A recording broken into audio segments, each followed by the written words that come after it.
Coming up on Heartland Highways, we'll meet Bob Holmes. He's building the world's largest privately owned telescope. Then we'll visit Jerry McRoberts of Charleston, Illinois. Jerry has a big collection of model trains and an amazing HO gauge layout that fills up one whole room of his home. And finally, what started out as a small group of bicycle enthusiasts interested in a new sport turned into the Decatur Bike Polo group. That's coming up, so don't go away.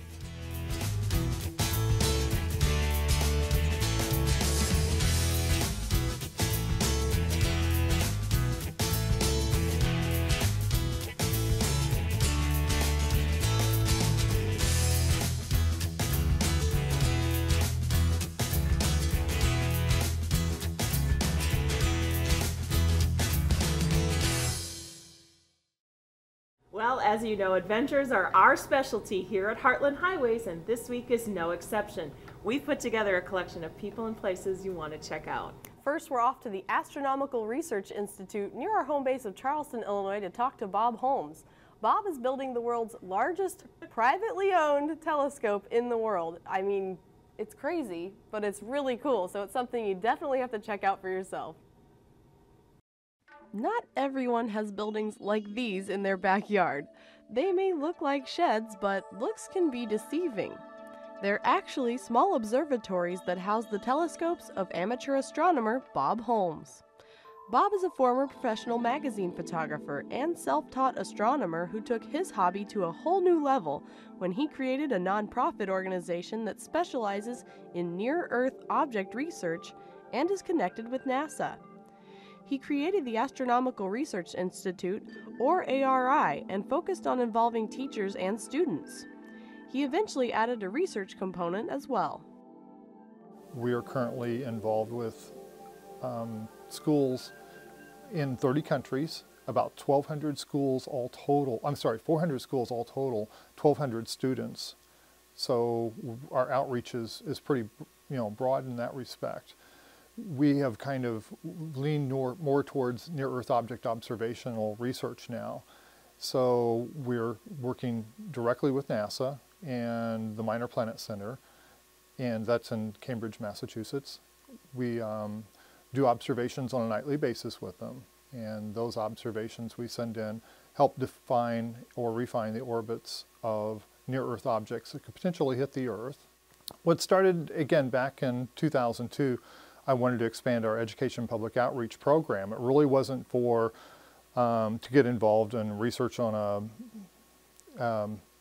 a profit type basis, if you want to call it that. It really truly isn't profit, but to actually derive income from it and do it on a full-time basis. At that time I was still a magazine photographer, and I just wanted to increase the education public outreach component of what we were doing. NASA said the 16-inch telescope is too small. They would not find it feasible to fund any research that we might do with that small of a telescope. So they said, if you were to build a bigger telescope and you do some observations, we'll then take another look at what you're doing.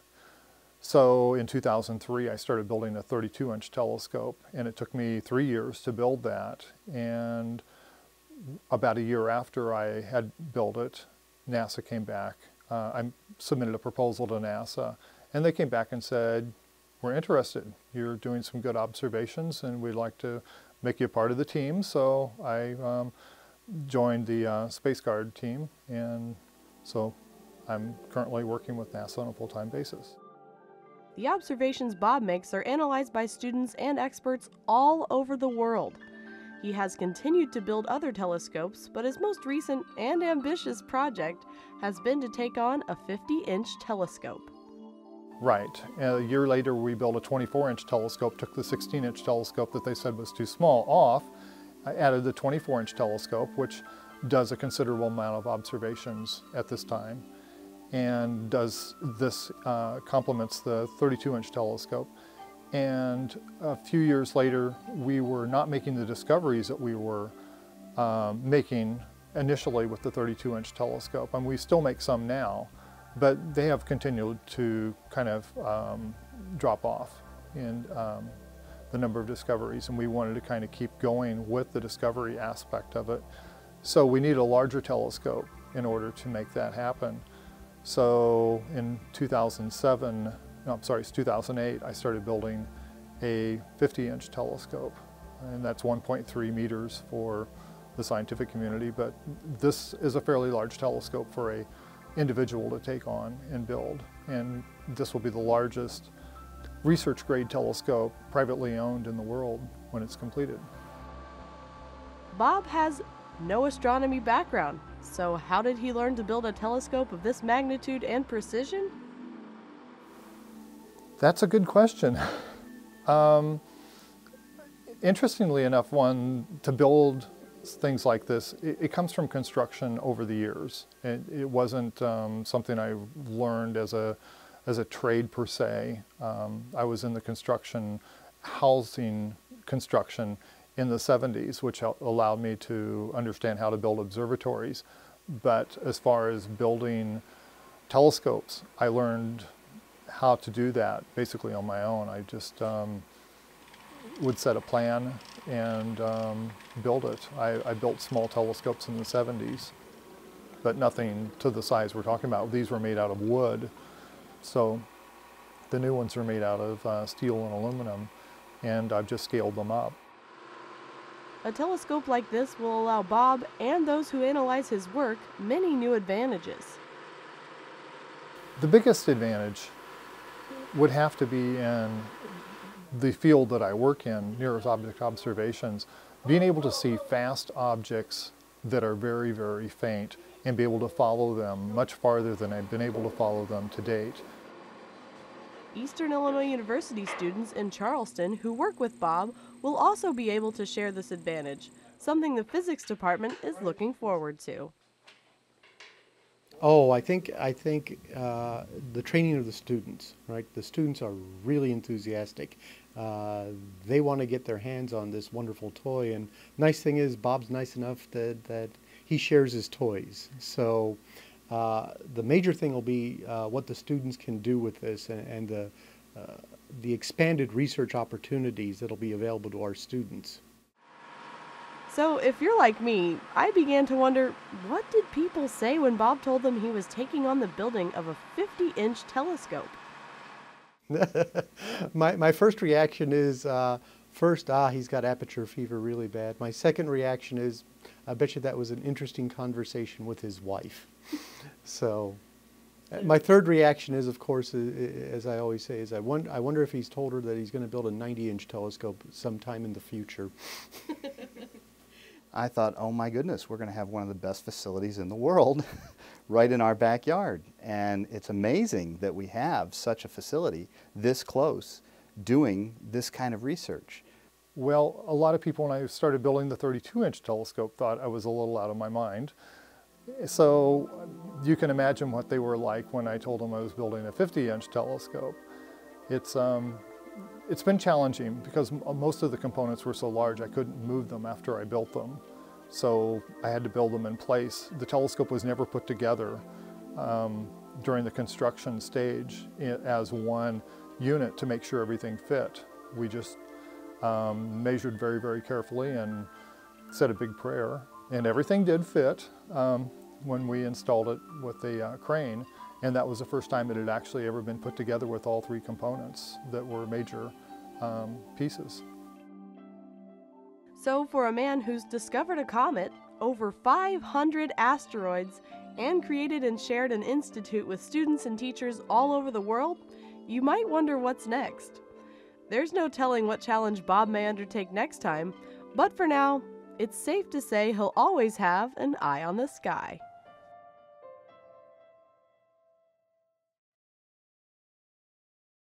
In this next story, you're about to meet Jerry McRoberts, whose hobby literally fills up one room in his home in Charleston, Illinois. Now, as a young boy, Jerry loved riding the trains, mostly the interurban, from Waterloo to Cedar Rapids, where his father was a conductor. As you're about to see, that love for trains is still evident today when Jerry is running his HO gauge model railroad. I do run this railroad at least at a minimum about five days a week.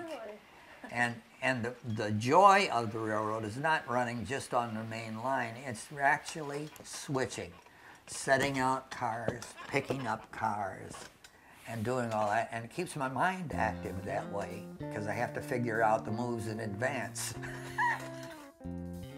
Whether he was riding trains or building models of them, Jerry McRoberts has always had a love for the railroad.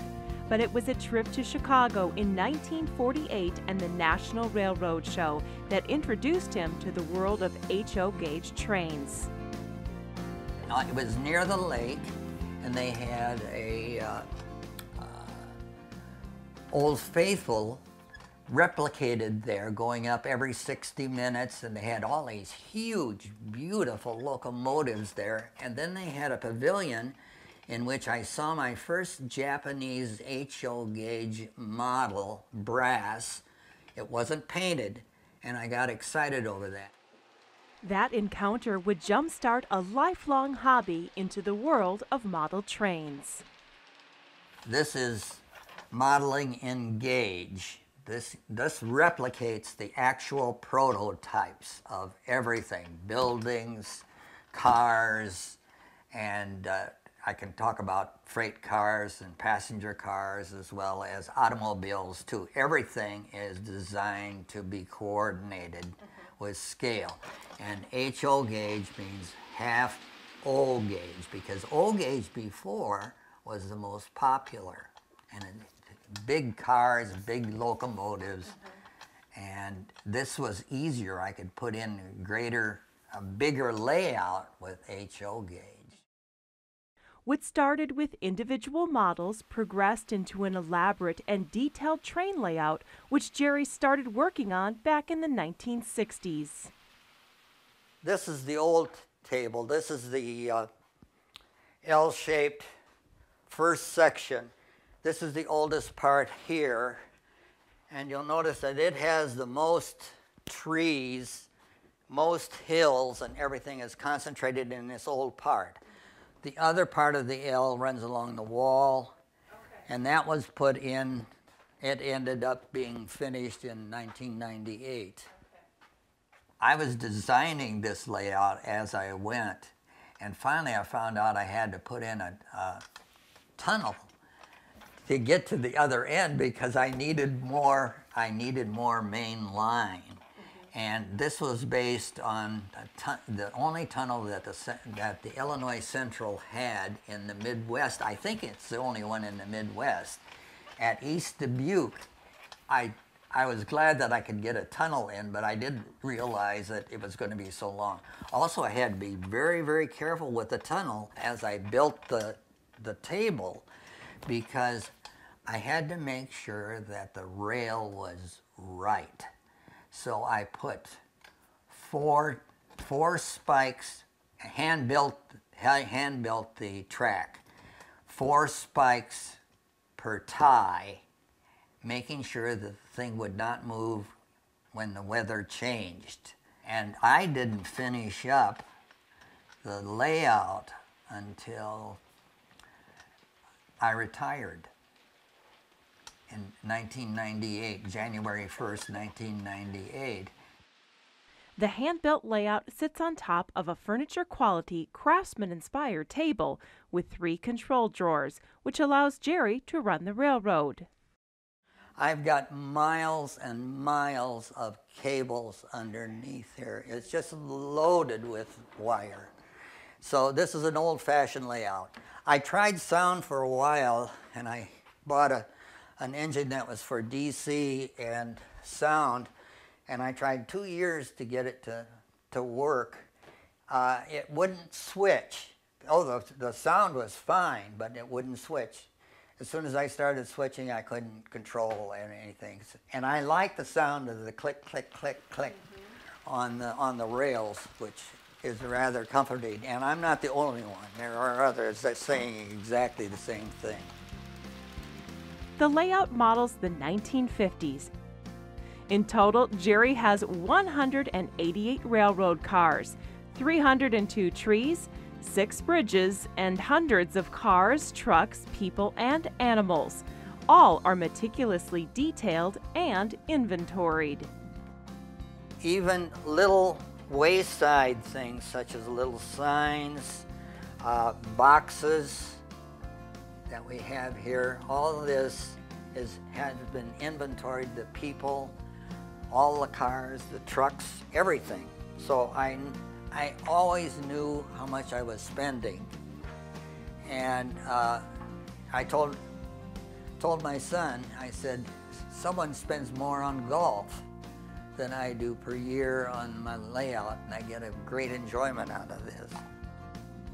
Along the route, there are several buildings which Jerry has constructed from models. The train stations, factories, and businesses are named after people and places in Jerry's life. Now, over 40 years old, the layout may be complete, but maintenance is an ongoing process. Each of the locomotives has to be serviced, taken apart, serviced, maintained each year, and I have to clean all the wheels, and I have to do I've got to check the couplers, because it's terrible if I have a wreck out here, because it can ruin a car, and it can do a lot of things that's wrong to the layout. I had to do something with my hands. My dad only had a screwdriver and a saw and a hammer, and I couldn't use any tools, didn't know anything about tools. And then I started modeling so early, and I found I could use tools with that. And I told my son recently that I said, I don't really think I could have lived without being able to use my hands and build things. It's been just absolute joy, just a joy to me.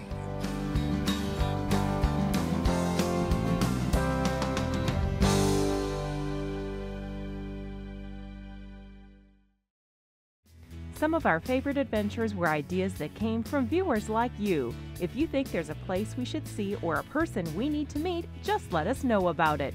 Just remember that we cover within a 200-mile radius of our home base in Charleston, Illinois.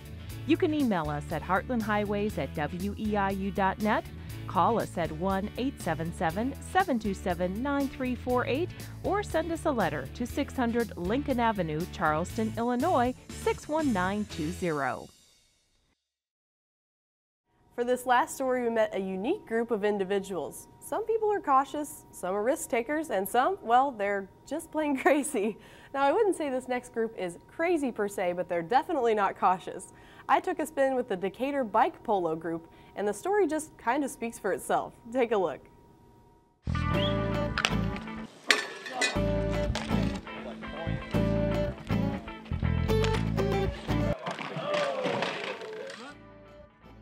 Thrills, spills, and everything in between. If it's action you're looking for, you're sure to find it with Decatur Bike Polo. Although they occasionally travel to tournaments, you can usually find this group on the hard court at Horace B. Garman Park in Decatur, Illinois on Fridays and Sundays. Although bike polo is an up-and-coming sport, it's not as well known in central Illinois.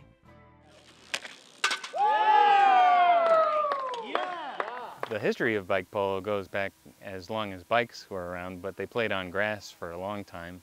I guess hardcourt bike polo like this is only about 10-15 years old, but it's been growing a lot in the last few years. I think the internet helps all the clubs get together. So how did this group get together? It got started from, I guess, just me riding my bicycle with in Decatur and hooking up with another friend of mine who also rode bicycles, and he had just kind of mentioned to me something that he had seen when he was in, I think it was Traverse City, Michigan, and said that he had seen these guys playing bike polo. And it kind of just, you know, he mentioned to me that, you know, maybe we should try to get something started in Decatur, and I was pretty much up for it. And then it was just a matter of finding the people and you know, getting them together to try to get a game going. Although their first attempt at a match wasn't perfect, it didn't take long before they were hooked. The very first bike polo match was in the spring of last year, 2010, And it was a very rainy spring morning, and it was just me and Doug with the mallets I had made, and just really trying to learn how to play ourselves because we'd never really played before. And so it was cold and wet, and we fell down a lot, and that was pretty much it. But once you try it, it's so addictive that you keep wanting to try it again. And when people come and try it, you know, to visit, they come back a lot of times. That's how we get as many as we have here today. Bike polo matches are 3-on-3, and the rules are pretty simple. The games are usually 10 minutes or to 5 points, and it's 3-on-3. And the biggest rule is about contact, and like contact is okay, whether it's bike to bike or mallet to mallet or body to body, but any other combination is not okay. And if you put your foot down, you gotta tap in on the side at the midpoint before you come back into play. There's one other one. The goal has to be scored from the end of the mallet. At the side of the mallet, you can pass all you want, but the goal has to be scored from the end of the mallet. And that's pretty much it. Bike polo is played on grass, hard courts, and both in and outdoors.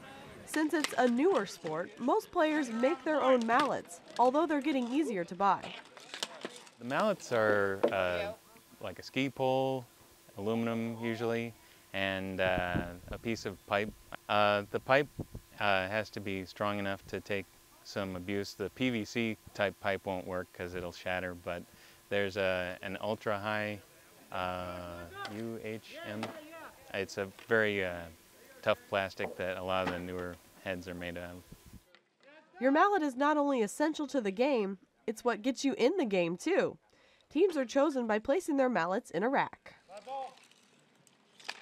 When we throw our mallets out, it shuffles, and so from game to game, you're not on the same team every time with the same people. So, you know, if someone's your teammate one game, they might be not your teammate the next game, and so everybody's. So how do you distinguish? Oh, that sometimes comes into it. I have to do a little short-term memory game at the beginning to try and remember who's on my team for that game.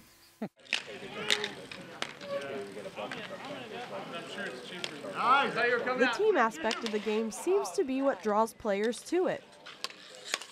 My favorite part about playing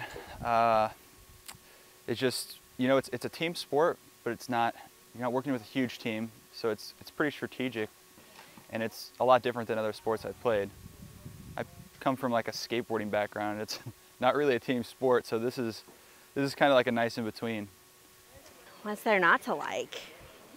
I think just the technical aspect of it and the camaraderie, because even though it's a team sport, it's also kind of individualized because you are on a different team every time. So you have to work on your own skills, but still be skillful enough to work with other people at the same time. Although Martha and Doug were able to tell me why they like bike polo, they say the best way to really understand it is to try it for yourself. It's harder than it looks. It's hard to coordinate everything because it's more technical than you would think just watching it.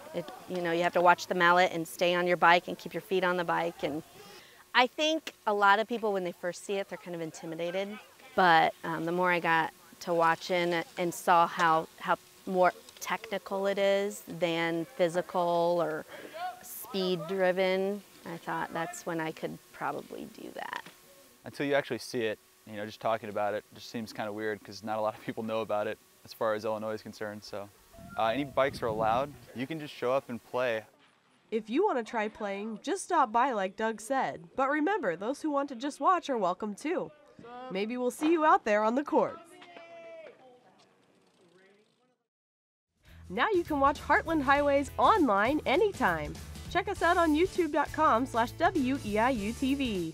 Once you're there, just look for the Heartland Highways playlist, which will take you to a list of full episodes from seasons 7, 8, 9, and 10.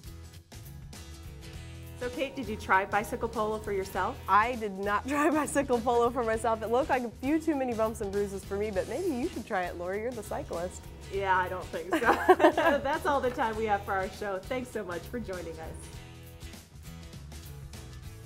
Stay connected with Heartland Highways at WEIU.net. You'll find us under the Television tab. Learn more about upcoming episodes and get contact information for the people and places featured in the show as well as past seasons. You can also connect with us through YouTube and Facebook.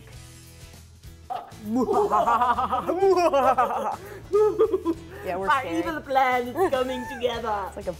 Amazed when she's not that amazed. It's amazing! It's amazing. Amazing! I'm going to apologize for how many takes this is going to be.